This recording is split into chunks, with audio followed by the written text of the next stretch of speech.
Hello नमस्कार, जय हिंद, वंदे मातरम। आप देख रहे हैं जियो न्यूज और हम आपके लिए लेकर आए हैं देश दुनिया की आपके राज्य शहर की सिलेक्टेड काम की फटाफट बड़ी खबरें। लेकिन उससे पहले यदि आपने हमारे चैनल को सब्सक्राइब नहीं किया है तो चैनल को सब्सक्राइब करके बेल नोटिफिकेशन ऑन करें और इस वीडियो को ज्यादा से ज्यादा लाइक और शेयर करें। बड़ी खबरें देखने से पहले आपके लिए आज का सवाल, मनुष्य ने सबसे पहले किस जंतु को पालतू बनाया था? ऑप्शन ए बिल्ली, ऑप्शन बी घोड़ा, ऑप्शन सी बकरी और ऑप्शन डी कुत्ता। इस सवाल का जवाब हमें कमेंट करें और आप किस राज्य और शहर की ज्यादा खबरें देखना चाहते हैं हमें कमेंट करके बताएं ताकि हम आपके राज्य शहर की ज्यादा खबरें दिखा सकें। चलिए अब देखते हैं आज की फटाफट बड़ी खबरें।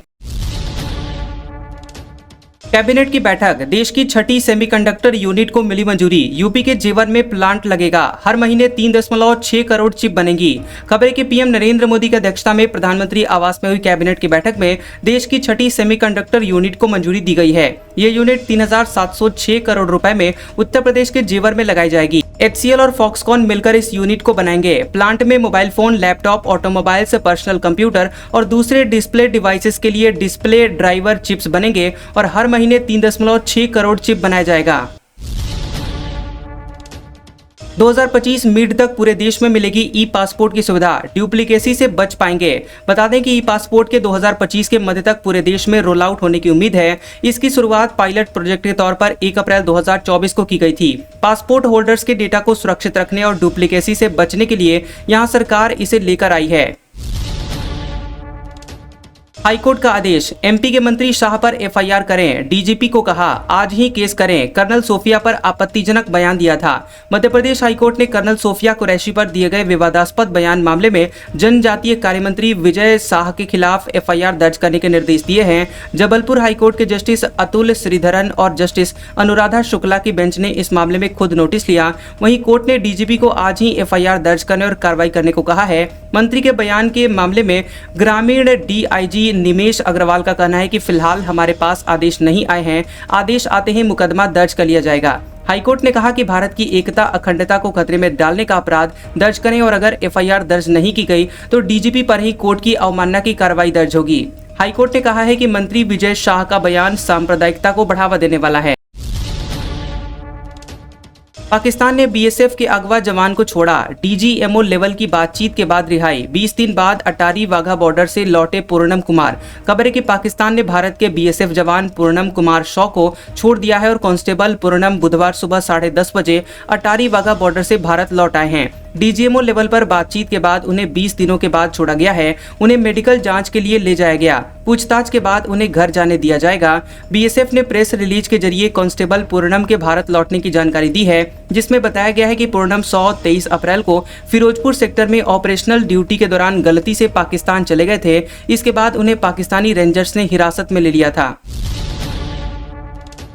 भारत के 52वें सीजेआई बने जस्टिस BR गवई, राष्ट्रपति ने शपथ दिलाई। देश के पहले बौद्ध चीफ जस्टिस, 6 महीने का कार्यकाल है। जस्टिस भूषण राम कृष्ण गवई ने भारत के 52वें चीफ जस्टिस के रूप में शपथ ले ली है। राष्ट्रपति द्रौपदी मुर्मू ने जस्टिस गवई को सीजेआई पद की शपथ दिलाई। मौजूदा सीजेआई संजीव खन्ना का कार्यकाल 13 मई को खत्म हो चुका है। सीजेआई खन्ना के बाद वरिष्ठता सूची में जस्टिस गवई का नाम था, इसलिए जस्टिस खन्ना ने उनका नाम आगे बढ़ाया। हालांकि उनका कार्यकाल सिर्फ 6 महीने का है। सीजेआई गवई देश के दूसरे दलित और पहले बौद्ध चीफ जस्टिस हैं। बंगाल की खाड़ी पहुंचा मानसून, 27 मई को केरल पहुंचेगा। बिहार, छत्तीसगढ़ समेत 14 राज्यों में आंधी बारिश का अलर्ट। बाड़मेर, जैसलमेर में पारा 41 डिग्री पार। मौसम विभाग यानी IMD ने बताया है कि दक्षिण पश्चिम मानसून बंगाल की खाड़ी पहुंच गया है। ये 27 मई को केरल में दस्तक देगा। मौसम विभाग ने बिहार, छत्तीसगढ़ समेत 14 राज्यों में आंधी बारिश की चेतावनी जारी की है। वहीं गुजरात, असम समेत 9 राज्यों में तेज बारिश का अलर्ट है। वहीं झारखंड और उत्तर प्रदेश में एक बार फिर से गर्मी बढ़ सकती है और यहां उमस की संभावना है। JNU ने तुर्की की इनोनू यूनिवर्सिटी से करार तोड़ा, कहा हम देश के साथ है। चीन तुर्की के सरकारी चैनल के X अकाउंट से बैन हटा। खबर है कि भारत पाकिस्तान तनाव के बीच जवाहरलाल नेहरू यूनिवर्सिटी यानी JNU ने तुर्की की इनोनू यूनिवर्सिटी के साथ करार यानी MOU खत्म कर दिया है। JNU ने X पर लिखा कि हम देश के साथ खड़े हैं। वहीं भारत ने चीनी सरकारी मीडिया ग्लोबल टाइम्स, सिन्हुआ और तुर्की के सरकारी मीडिया TRT वर्ल्ड के X अकाउंट पर से बैन हटा लिया है। दोनों अकाउंट सिर्फ 5 घंटे ब्लॉक रहे। इन पर भारत विरोधी प्रोपागेंडा चलाने और सेना के बारे में गलत खबरें फैलाने का आरोप था। माइक्रोसॉफ्ट 6,800 कर्मचारियों को नौकरी से निकालेगी। इससे 3% लोग प्रभावित होंगे। जनवरी में मेटा ने भी 3600 लोगों को नौकरी से निकाला था। टेक कंपनी माइक्रोसॉफ्ट 6,800 कर्मचारियों को नौकरी से निकालेगा। यह कंपनी की कुल वर्कफोर्स का तकरीबन 3% हिस्सा है। अभी कंपनी में तकरीबन 2,28,000 कर्मचारी हैं। 2023 के बाद ये माइक्रोसॉफ्ट में सबसे बड़ी छटनी होगी। 2023 में कंपनी ने करीब 10,000 कर्मचारियों को नौकरी से निकाला था। मीडिया रिपोर्ट्स के मुताबिक ये छटनी परफॉर्मेंस के आधार पर नहीं है। माइक्रोसॉफ्ट के प्रवक्ता ने कहा कि हम लगातार उन बदलावों को लागू कर रहे हैं जो कंपनी को बेहतर स्थिति में लाने के लिए आवश्यक है। IMF ने पाकिस्तान को 7 दिन में दूसरा कर्ज दिया। 8,400 करोड़ की किस्त जारी। भारतीय हमले में मरने वाले लोगों की संख्या 13 हुई। खबर है कि इंटरनेशनल मॉनेटरी फंड यानी IMF ने पाकिस्तान को 1.02 अरब डॉलर यानी तकरीबन 8,400 करोड़ रुपए की दूसरी किस्त बुधवार को जारी कर दी है।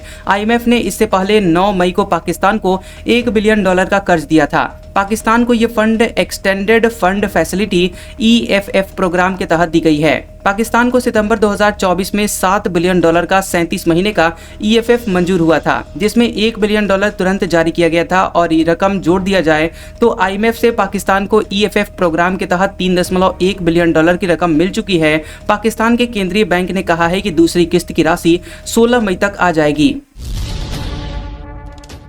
ट्रंप ने सीरियाई राष्ट्रपति अल सरा से की मुलाकात। 5 महीने पहले 85 करोड़ का इनाम हटाया था। सीरिया में अमेरिकी बैन हटने से जश्न।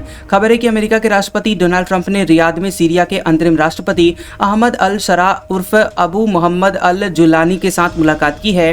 BBC की रिपोर्ट के मुताबिक साल 2000 के बाद पहली बार है जब अमेरिका और सीरिया के राष्ट्र प्रमुख की मुलाकात हुई है। वहीं इस दौरान सऊदी के क्राउन प्रिंस मोहम्मद बिन सलमान भी मौजूद रहे। वहीं तुर्की के राष्ट्रपति रेसेप तैयब एर्दोगन भी ऑनलाइन मीटिंग में साथ थे। भारतवंशी अनीता आनंद कनाडा की विदेश मंत्री बनी। इससे पहले रक्षा मंत्री रह चुकी हैं। तमिलनाडु और पंजाब से है माता पिता का कनेक्शन। भारतीय मूल की अनीता आनंद को कनाडा का नया विदेश मंत्री बनाया गया है। उन्होंने मंगलवार को पद की शपथ ली है। कनाडा में 28 अप्रैल को आम चुनाव के लिए वोटिंग हुई थी, जिसमें लिबरल पार्टी और प्रधानमंत्री मार्क कार्नी ने जीत हासिल की है। इस चुनाव में भारतीय मूल के 22 उम्मीदवार ने जीत दर्ज की है। गाजा में 5 लाख लोगों पर भूखमरी का संकट। 3 महीने से अनाज का एक दाना भी नहीं पहुंचा। इजराइल ने सप्लाई रोकी। गाजा में बीते 19 महीनों से जारी जंग के बीच 5 लाख लोगों पर भूखमरी का संकट पैदा हो गया है। इजराइल ने मार्च 2025 में गाजा के अंदर फूड और फ्यूल सप्लाई रोकने का फैसला किया था। इजरायली सरकार ने दावा किया था कि इससे हमास कमजोर होगा। गाजा के हालात पर 12 मई को संयुक्त राष्ट्र ने एक रिपोर्ट पेश की है, जिसके मुताबिक अगर इजराइल पाबंदियां नहीं हटाता है तो गाजा में हर 5 में से 1 व्यक्ति भुखमरी की चपेट में आ सकता है। इसके साथ ही 21 लोगों को अकाल का सामना भी करना पड़ सकता है। अमेरिका सऊदी अरब में 12.1 लाख करोड़ की डिफेंस डील। यूएस ने इतिहास का सबसे बड़ा समझौता बताया। ट्रंप का राष्ट्रपति बनने के बाद पहला विदेशी दौरा। अमेरिका और सऊदी अरब ने $142 बिलियन यानी 12.1 लाख करोड़ रुपए की डिफेंस डील पर साइन किए हैं। व्हाइट हाउस ने इसे इतिहास की सबसे बड़ी डिफेंस डील बताया है। इस समझौते में सऊदी अरब को C-130 ट्रांसपोर्ट विमान, मिसाइलें, रडार सिस्टम और कई एडवांस हथियार दिए जाएंगे। ये लॉकहीड मार्टिन, बोइंग और नॉर्थरॉप गुमन जैसी अमेरिकी कंपनियों से मिलेंगे। ब्रिटेन पीएम स्टारमर की नई इमिग्रेशन पॉलिसी। 5 की जगह 10 साल तक रहने वालों को ही मिलेगी स्थायी नागरिकता। ब्रिटेन के पीएम कीर स्टारमर ने नई इमिग्रेशन पॉलिसी की घोषणा की है। इससे ब्रिटेन में स्थायी रूप से रहना और कठिन हो गया है। स्थायी निवास के लिए आवेदन करना हो तो प्रवासी को अब 10 साल ब्रिटेन में ही रहना अनिवार्य होगा। पहले ये अवधि सिर्फ 5 साल के लिए थी। ब्रिटिश पीएम की इस घोषणा का असर भारतीय नागरिकों को भी पड़ेगा, जिनकी ब्रिटेन में बड़ी संख्या है। साल 2023 में करीब 2.5 लाख भारतीय पढ़ाई और काम के सिलसिले में ब्रिटेन आए थे। पाकिस्तानी डिप्टी पीएम बोले, परमाणु हथियार के बारे में नहीं सोचा, हमें पता था कि भारत को जमीन हवा दोनों जगह हराएंगे। खबर है कि पाकिस्तान के उप प्रधानमंत्री और विदेश मंत्री इसाक डार ने कहा कि उन्होंने कभी भी भारत के खिलाफ परमाणु हथियारों का इस्तेमाल करने के लिए नहीं सोचा था। उन्होंने कहा कि पाकिस्तान के हमले आत्मरक्षा के लिए थे और नपे तुले थे। विदेश मंत्री ने कहा कि हमें पूरा यकीन था कि हमारे पास इतनी ताकत है कि हम उन्हें हवा और जमीन दोनों जगह हरा देंगे। डार ने कहा कि भारत का एक्शन कश्मीर पर कब्जा जमाने की कोशिश थी। उन्होंने कहा कि पाकिस्तान के पास इस हमले का जवाब देने के अलावा कोई विकल्प नहीं था। यूपी के चौराहों पर लगेंगी मिलावटखोरों की तस्वीर, टोल फ्री नंबर पर शिकायत करें। सीएम योगी बोले मिल्क प्रोडक्ट की जांच के लिए टीम बनाएं। खबर है कि मुख्यमंत्री योगी आदित्यनाथ ने खाद्य पदार्थों में मिलावट और नकली दवाइयों के कारोबार को सामाजिक अपराध करार दिया है। उन्होंने कहा कि ये जन स्वास्थ्य से जुड़ा हुआ गंभीर विषय है और जिसमें किसी भी प्रकार का समझौता बर्दाश्त नहीं होगा। योगी ने कहा कि मिलावटखोरों की शिकायत फूड सेफ्टी कनेक्ट नाम के मोबाइल ऐप या फिर टोल फ्री नंबर 1800-180-5533 पर करें। यूपी के बर्ड फ्लू का पहला केस मिला, गोरखपुर में मृत बाघिन की रिपोर्ट आई पॉजिटिव। योगी बोले हर हाल में बीमारी को कंट्रोल करें। यूपी में बर्ड फ्लू का पहला केस मिला है। गोरखपुर में मृत बाघिन शक्ति की रिपोर्ट पॉजिटिव आई है, जिसमें H5 एवियन इन्फ्लुएंजा वायरस यानी बर्ड फ्लू की पुष्टि हुई है। इसके बाद गोरखपुर, लखनऊ, कानपुर जू और इटावा लायन सफारी को 7 दिन के लिए बंद कर दिया गया है। वाराणसी की दाल मंडी में 189 घर तोड़ने पर रोक, हाईकोर्ट ने यथास्थिति कायम रखने का दिया आदेश, सरकार से जवाब मांगा। खबर है कि इलाहाबाद हाईकोर्ट ने वाराणसी में दाल मंडी सड़क चौड़ीकरण की जद में आ रहे मकानों की यथास्थिति कायम रखने का आदेश दिया है। इसके साथ ही राज्य सरकार और जिला प्रशासन से 1 सप्ताह में जवाब मांगा गया है। ये आदेश जस्टिस M.K. गुप्ता और जस्टिस अनीश कुमार गुप्ता की खंडपीठ ने शाहनवाज खान बनाम यूपी स्टेट केस की सुनवाई करते हुए दिया है। बता दें कि दाल मंडी के चौड़ीकरण के सरकार के प्रस्ताव में कुल 189 मकान जद में आ रहे हैं, जिसमें 1400 से 1500 दुकानें हैं। इस चौड़ीकरण का विरोध कर रहे व्यापारियों को इस रोक से काफी राहत मिलने के आसार हैं। राहुल गांधी की नागरिकता मामले में नई याचिका खारिज, लखनऊ हाईकोर्ट ने कहा पुरानी याचिका पर ही सुनवाई होगी, पुनर्विचार याचिका डालिए। रायबरेली सांसद और नेता प्रतिपक्ष राहुल गांधी की नागरिकता को लेकर दायर की गई नई याचिका खारिज हो गई है। इलाहाबाद हाईकोर्ट की लखनऊ बेंच ने याचिकाकर्ता से कहा कि पुरानी याचिका पर ही सुनवाई होगी, उसे ही पुनर्विचार के लिए दायर कीजिए। दरअसल 9 दिन पहले यानी 5 मई को लखनऊ बेंच ने राहुल गांधी की ब्रिटिश नागरिक बताने वाले केस को बंद कर दिया था। 3 दिन बाद 8 मई को याचिकाकर्ता और भाजपा सदस्य विघ्नेश शिशिर ने नई याचिका दायर की। इसमें कुछ नए साक्ष्य पेश करने का दावा किया था।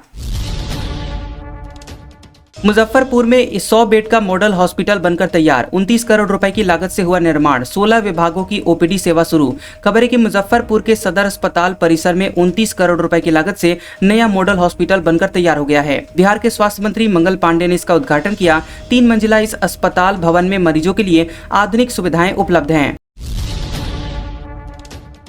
पटना को राघोपुर से जोड़ने वाला पीपा पुल जर्जर, कई जगह पर क्रैक, सीटें खिसकी, करीब 20 पंचायत के लिए एकमात्र रास्ता, लोग बोले कभी भी हादसा हो सकता है। बता दें कि पटना जिले के कच्ची दरगाह को वैशाली जिले के राघोपुर से जोड़ने वाला पीपा पुल जर्जर हालत में है और पुल पर लोहे की सीटें कई जगहों पर क्रैक हो गई हैं। कुछ जगहों पर ये मुड़कर नुकीली हो गई हैं और कई जगहों पर सीटें अपनी जगह से ही खिसक गई हैं। लगभग 2 किलोमीटर लंबा यह पुल राघोपुर प्रखंड और दियारा क्षेत्र के कई गाँवों के लिए एकमात्र रास्ता है। करीब 20 पंचायत के लिए यही सहारा है।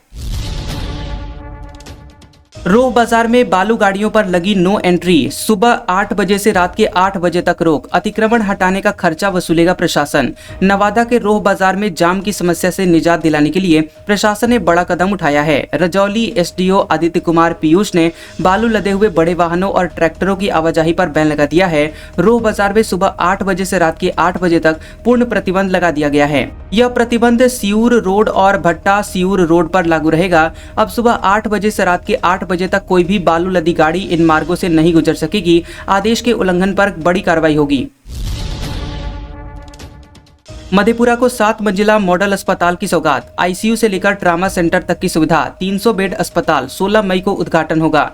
खबर है कि मधेपुरा में तकरीबन 32 करोड़ रुपए की लागत से 7 मंजिला मॉडल सदर अस्पताल का निर्माण कार्य लगभग पूरा हो चुका है। 16 मई को इसका उद्घाटन राज्य के स्वास्थ्य मंत्री मंगल पांडे करेंगे। ये अस्पताल पूरी तरह से वातानुकूलित भवन यानी AC सुविधा के साथ होगा। इसमें मरीजों के लिए सभी मॉडर्न सुविधाएं एक ही छत के नीचे उपलब्ध करवाई जाएंगी।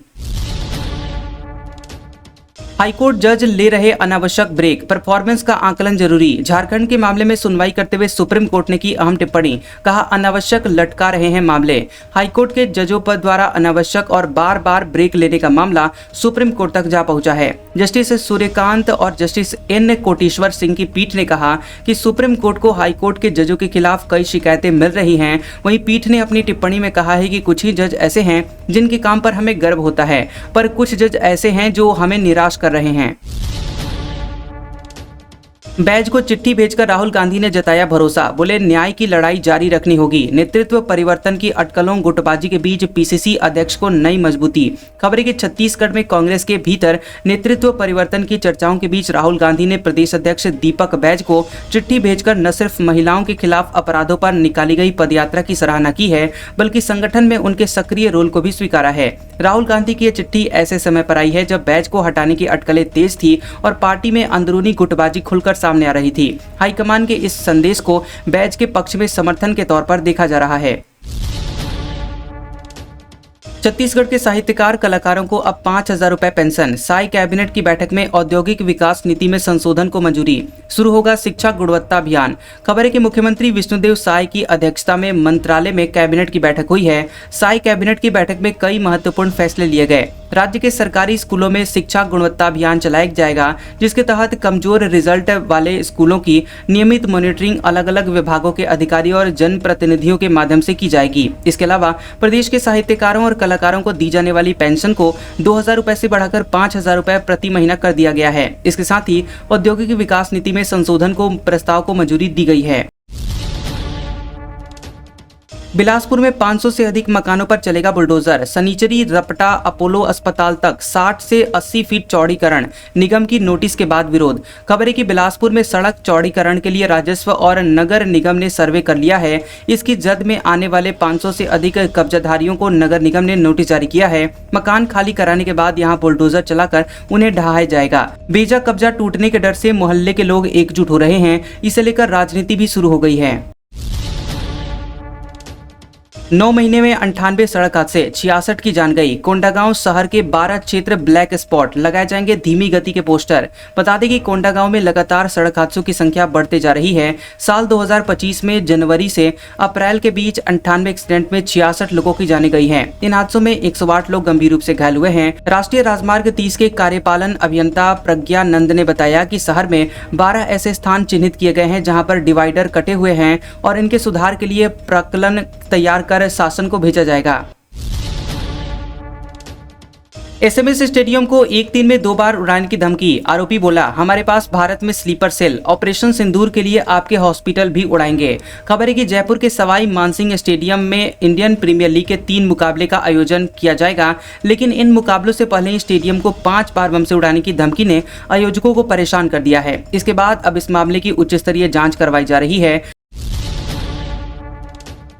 भारत पाकिस्तान सीजफायर के बाद भी राजस्थान के 10 जिले सेंसिटिव। इलेक्ट्रिक सायरन लगाने के निर्देश। एयरफोर्स स्टेशन और civil defence control room hotline से जुड़ेंगे।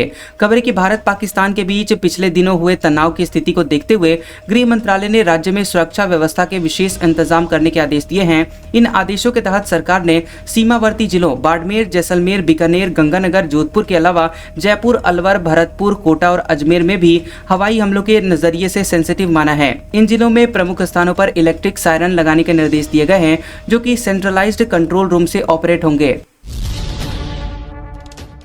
राजस्थान से 148 बांग्लादेशी घुसपैठियों को किया गया डिपोर्ट। पहचान छुपाकर अलग अलग जिलों में रह रहे थे। स्पेशल फ्लाइट से पश्चिम बंगाल भेजा गया।